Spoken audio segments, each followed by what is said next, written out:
Ce matin, le thème, on va lire le Luc 12, le verset 34, qui est notre texte de base aujourd'hui. C'est un seul verset, mais au cours du message, nous aurons à dérouler l'ensemble du chapitre. Mais je voudrais qu'on puisse lire ce verset. Car là où est votre trésor, là aussi sera votre cœur.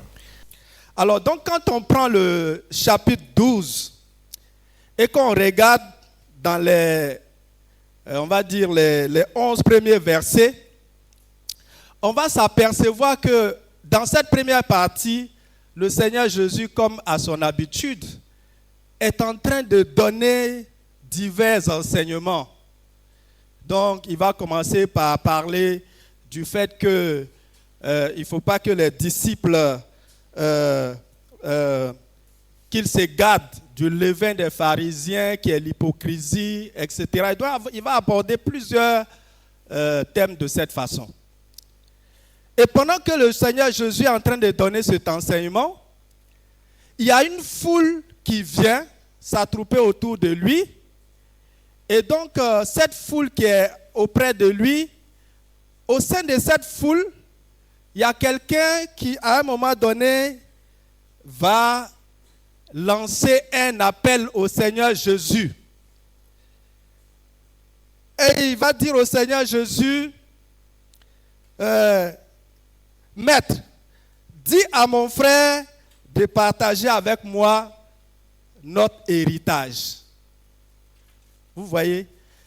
Les gens, à un moment donné, ils pensaient que Jésus était un juge qui pouvait venir interférer dans leurs problèmes parce qu'il savait sa force.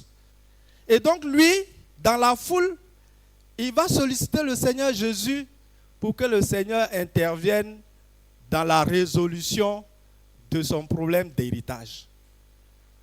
La Bible ne nous dit pas précisément si le père était déjà mort ou s'il était encore vivant. Mais les deux possibilités existent.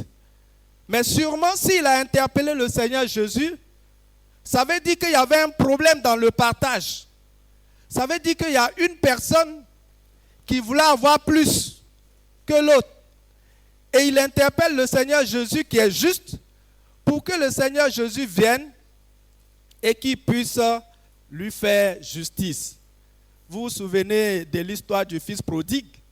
Ce fils prodigue-là, il n'a pas attendu la mort de son père, il a demandé sa part. Parce que pour lui, il voulait se sécuriser. Il s'est dit, pendant que le vieux est encore là, c'est mieux, je vais prendre pour moi, je vais partir. Parce que le jour où le vieux n'est pas là, mes frères, je les connais, ils vont tout prendre et je n'aurai rien. Parce que la Bible nous dit que c'était le plus jeune. Et donc, pour sécuriser sa part, il a dit, donne-moi pour moi, je vais partir avec. Donc, les questions d'héritage sont des problématiques inhérentes à toutes les sociétés. Et ce n'est pas seulement en Afrique qu'on rencontre ça. En Côte d'Ivoire, tous les peuples, partout où vous allez, on a toujours des problèmes liés à l'héritage. Et on dit généralement que quand tu vois deux personnes qui font palabre à cause de 1000 francs, c'est qu'il y a un qui veut prendre combien? Donc vous êtes vraiment des Ivoiriens. C'est qu'il y a un qui veut prendre plus que 500. La logique aurait voulu qu'on dise, bon, pour ne pas qu'il y ait problème, toi prends tes 500, je prends mes 500. Sauf que la plupart du temps, il y a un qui estime qu'il mérite d'avoir un peu plus. Et c'est ce qui arrive dans les questions d'héritage. Et donc ça, c'est une vraie problématique. Et cet homme-là, ce jour-là, va solliciter le Seigneur Jésus. Et Jésus va s'étonner de ce qu'il vienne à lui. Il va dire, mais qui m'a établi juge entre vous? Est-ce que c'est moi qui suis là pour venir partager vos héritages? Et Jésus qui était en train de donner un enseignement classique, il va profiter de cet appel qu'on venait de lui lancer pour repartir sur un nouveau sujet qui est celui de l'argent.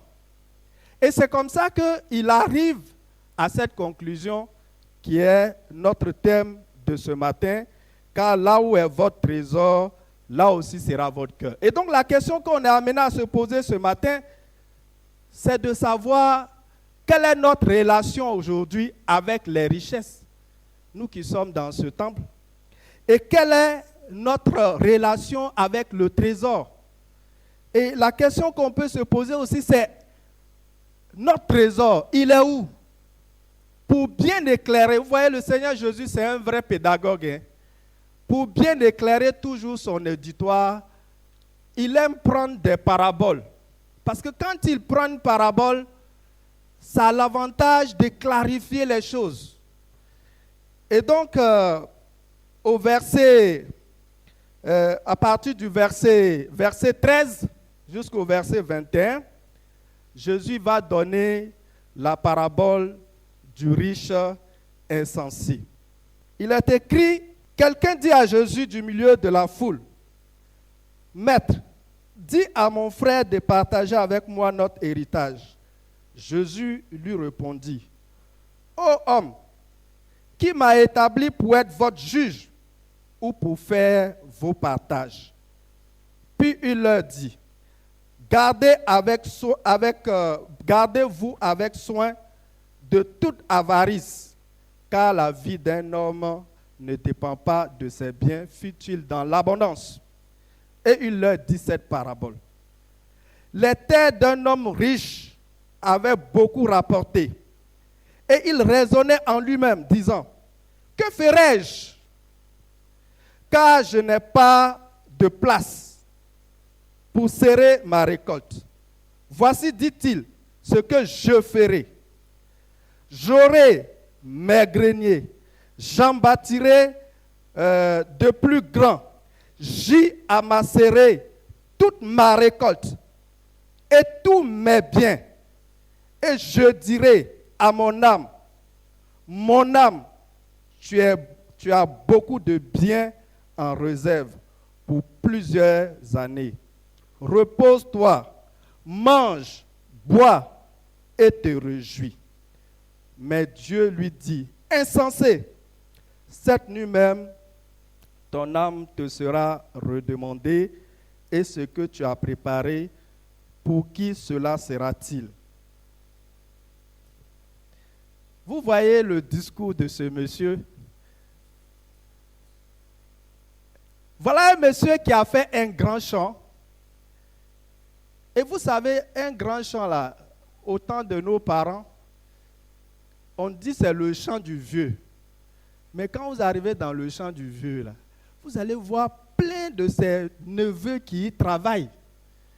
Il a parfois, c'est pour ça que nos parents prenaient beaucoup de femmes.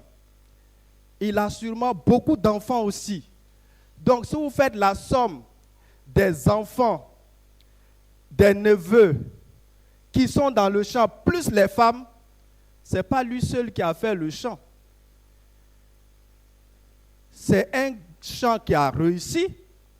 Sûrement autour de lui, il y avait d'autres personnes qui ont travaillé dur avec lui pour avoir cette récolte abondante.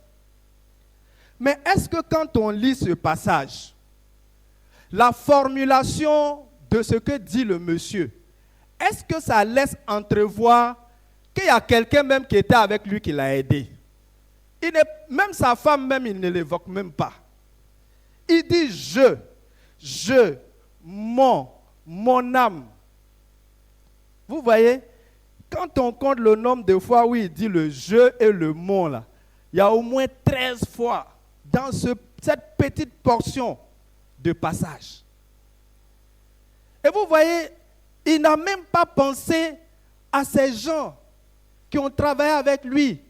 Il n'a même pas pensé à se dire, ok, on a réussi, on a eu une bonne récolte, je vais donner une partie à un tel, je vais donner une partie à un tel, je vais faire ceci. Il n'a pas pensé au partage.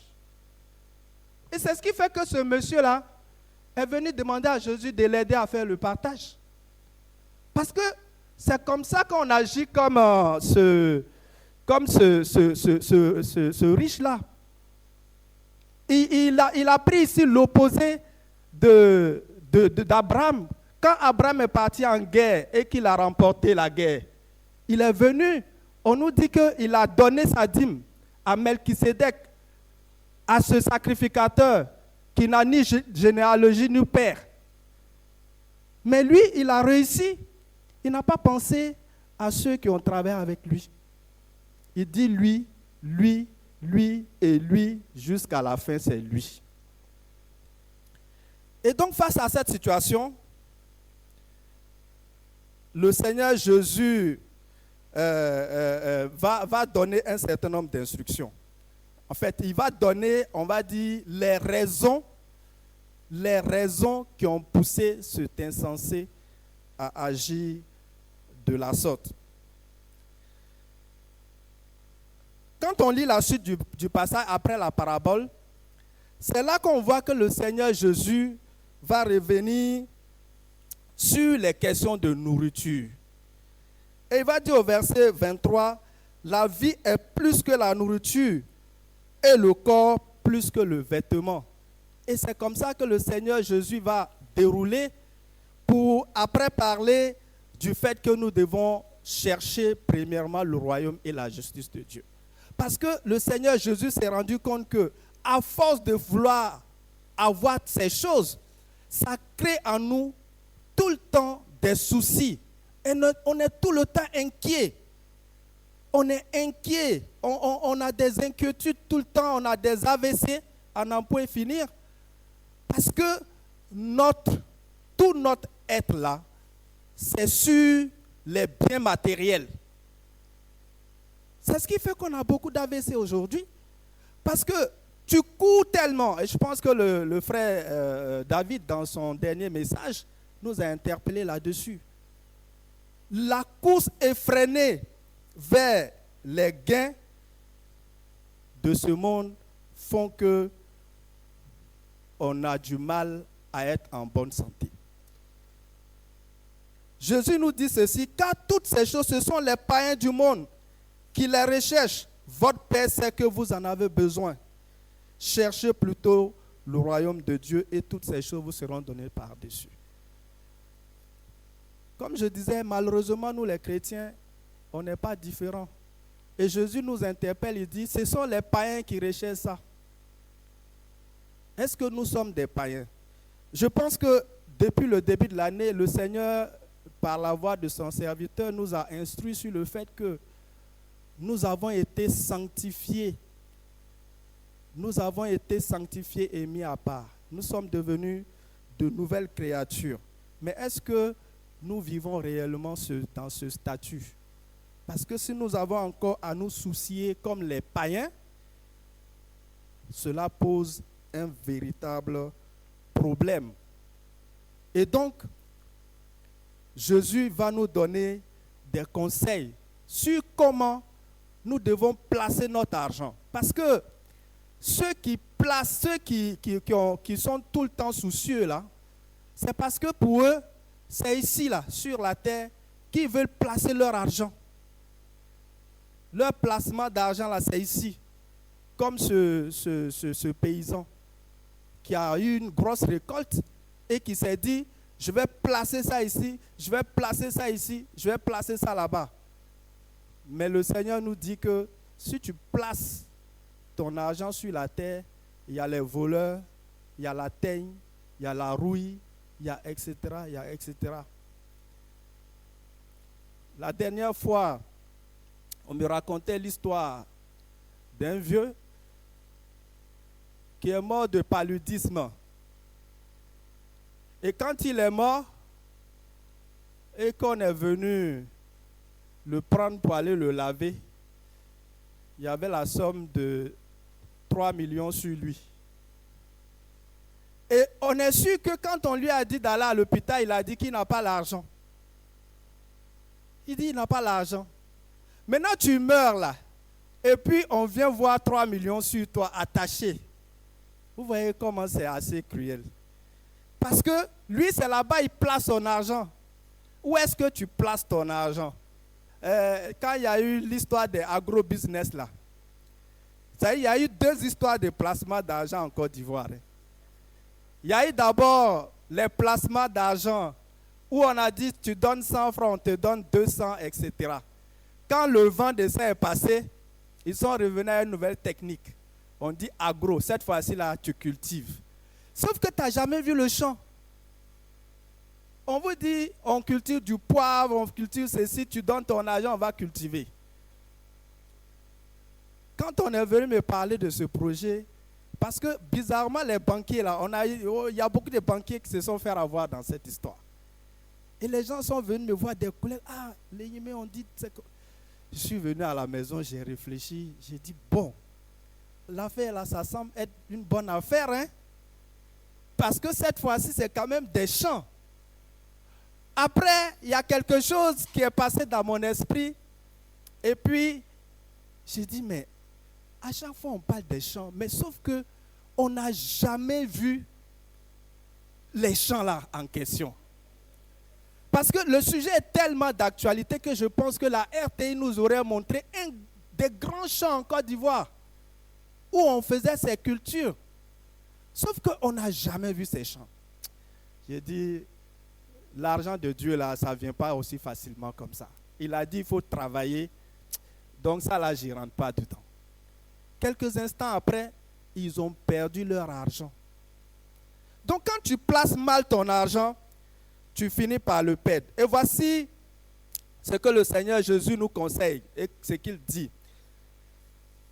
C'est pourquoi je vous le dis. Ne vous inquiétez pas pour votre vie, de ce que vous mangerez, ni pour votre corps, de quoi vous serez vêtus. La vie est plus que la nourriture et le corps plus que le vêtement. Considérez les corbeaux. Ils ne sèment ni ne moissonnent. Ils n'ont ni cellier ni grenier. Et Dieu les nourrit. Lui, il dit, il va faire grenier. On dit ici que il y a des gens, ils n'ont pas de grenier, Dieu les nourrit. Combien ne valez-vous pas plus que les oiseaux? Qui de vous, par ses inquiétudes, arrêtons d'être inquiets, peut ajouter une coudée à la durée de sa vie? Si donc, vous ne pouvez pas même la moindre chose, pourquoi vous inquiétez-vous du reste? Considérez comment croissent les lits. Ils ne travaillent ni ne filent. Cependant, je vous dis que Salomon, même dans toute sa gloire, n'a pas été vêtu comme l'un d'eux. Si Dieu revêt ainsi l'herbe qui aujourd'hui dans les champs, qui est aujourd'hui dans les champs et qui demain sera jeté au four, à combien plus forte raison ne vous vêtira-t-il pas, gens de peu de foi? Et vous, ne cherchez pas ce que vous mangerez, ce que vous boirez, et ne soyez pas inquiets. Car toutes ces choses, ce sont les païens du monde qui les recherchent. Votre Père sait que vous en avez besoin.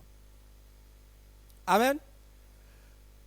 Le Seigneur, ce qui est intéressant, quand il donne l'enseignement à la foule, à la fin là, quand il se retire à les disciples, il leur donne un enseignement supplémentaire. Parce qu'on va dire, il dit ensuite à ses disciples, nous devons nous considérer ce matin comme étant des privilégiés. Parce qu'il y a certains dehors qui courent, qui n'ont pas le temps d'écouter ces messages d'espoir que le Seigneur Jésus nous donne. De nous montrer que nous n'avons pas à courir autant. Nous n'avons pas à nous inquiéter autant. Parce que nous courons et nous inquiétons autant parce que nous faisons les mauvais placements, les mauvais investissements. Dans son enseignement, le Seigneur Jésus, au chapitre 18, va nous donner l'exemple d'un jeune. Un jeune qui était riche aussi. Mais ce jeune était riche et il est venu voir le Seigneur Jésus. Quand il est venu voir le Seigneur Jésus, il lui a dit, Seigneur, qu'est-ce que je dois faire pour avoir le royaume des cieux? Le Seigneur Jésus a dit, tu connais les lois, la loi de Moïse, tu connais tout ça. Il dit au Seigneur Jésus, ah moi, j'ai déjà appliqué mon cœur à tout ça. Hein. Tout ça là, il n'y a même pas de problème. La loi de Moïse, tu aimeras ton père, tout ça là, je fais déjà. Et le Seigneur Jésus va lui dire, bon, c'est qu'il te manque encore une chose. Va, vends tout ce que tu as, distribue-le aux pauvres, viens et suis-moi. Qu'est-ce que la Bible nous dit de ce jeune homme? Il a fait quoi? Il est parti tout triste. Il est parti tout triste parce que il est venu voir le Seigneur Jésus pour avoir un conseil en placement. Et Jésus lui a donné le conseil en placement et il n'a pas compris le conseil. Le Seigneur Jésus lui a dit, il faut aller vendre tout ce que tu as. Il faut le donner aux pauvres. Viens et suis-moi et comme ça tu te feras un trésor dans le ciel, dans les cieux. Ce jeune homme avait posé la question à Jésus de comment on fait pour entrer dans le royaume des cieux. Maintenant on lui donne la solution et il repart tout triste. Pourquoi? Parce que lui, ce qui l'intéresse, en réalité, ce n'est pas de placer son argent dans le ciel, c'est d'avoir des solutions pour la terre. Mais ce que nous ne devons pas oublier, c'est que nous ne venons pas à Jésus-Christ pour la vie seulement sur cette terre. Parce que Paul va dire, si c'est dans cette vie seulement que nous espérons en Jésus-Christ, nous sommes comment? Nous sommes les plus malheureux. Ce matin, ce que le Seigneur Jésus nous demande, c'est de savoir placer notre argent. C'est de savoir placer nos biens. C'est de rechercher notre trésor au bon endroit. Le trésor qui est sur la terre, il est amené à finir. Il est amené à passer. C'est pour cela que le Seigneur Jésus nous donne la parabole de ce jeune homme. Et on va toujours revenir à la question, où se trouve ton trésor? Parce que le Seigneur dit, car là où est votre trésor, là aussi sera votre cœur. Est-ce que ton trésor, il est ici sur la terre, ou ton trésor est dans les cieux? Alors pour conclure notre message, on va lire Philippiens 3, le verset 17. Philippiens 3, le verset 17 à 21, qui nous dit ceci. Soyez tous mes imitateurs, frères, et portez les regards sur ceux qui marchent selon le modèle que vous avez en nous. Car il en est plusieurs qui marchent en ennemis de la croix de Christ. Je vous en ai souvent parlé et j'en parle maintenant encore en pleurant. Leur fin sera la perdition. Ils ont pour Dieu leur ventre. Ils mettent leur gloire dans ce qui est leur honte. Ils ne pensent qu'aux choses de la terre. Mais notre cité à nous est dans les cieux, d'où nous attendent aussi comme sauveur le Seigneur Jésus-Christ, qui transformera le corps de notre humiliation en le rendant semblable au corps de sa gloire, par le pouvoir qu'il a de s'assujettir toutes choses. Le jeune homme qui avait couru vers Jésus-Christ pour aller vers Jésus-Christ, il s'en est allé tout triste. Et si nous sommes honnêtes, je pense que on n'est pas trop différent de ce jeune homme. Hein. On n'est pas très différent de ce jeune homme. Il n'était pas prêt à payer le prix qui lui permettrait de faire le bon placement. Et donc la question que je me suis à me poser là, c'est est-ce que ce matin, après que nous ayons entendu ces paroles, est-ce que nous faisons comme ce jeune homme? Est-ce que nous retournons tout tristes ce matin?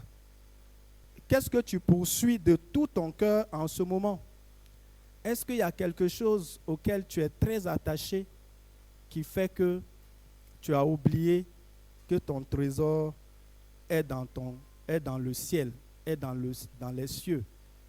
Car le Seigneur a rappelé, cherchez premièrement le royaume et la justice de Dieu, et toutes ces choses vous seront données par-dessus. Donc je vous laisse cette question. Où est ton trésor? Car là où est ton trésor, là aussi sera ton cœur. Que le Seigneur nous bénisse au nom de Jésus. Nous allons prier.